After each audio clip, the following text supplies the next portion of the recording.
Hold up. I saw this very interesting tweet over here. I genuinely never seen people switch up on a character this badly. What did Lingsha do? First of all, I've never seen this guy in my entire life. I have no idea who he is. Anyways, this is not really particular for Lingsha, but it is more so that Lingsha's placement in Super Break has already more or less been like the same thing for like a very long time, which is she helps you sustain, right, on a break team.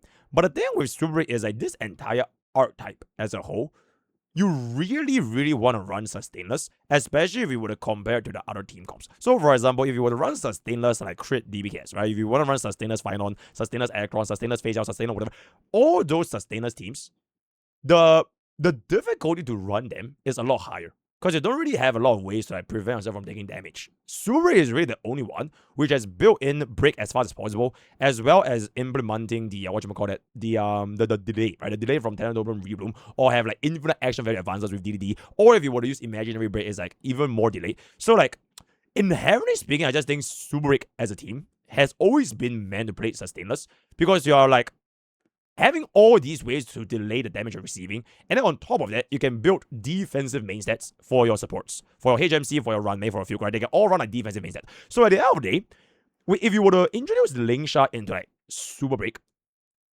she's kind of just solving a problem that doesn't need to be solved, which is a Super Break sustain problem. So if you were to run a sustained Super Break, right, you can sustain, but it will be at the expense of taking like a lot longer because you are going to be breaking a lot slower. And then if you break a lot slower, you are then going to take more damage because the enemies are not weakness broken, right? And that's sort of like the entire mechanic of Super Break. You want to break them as fast as possible. So during the time that they're weakness broken, they can't touch you, right? But if you were to use Lingsha, then they're still going to continuously deal damage to you. And then you're essentially wasting action value, right? You're just wasting action value, just waiting for them to weakness broken while you're sustaining. But for all the other, like I mentioned, the other teams, even if you were to run with a sustain, you won't really feel the difference that badly.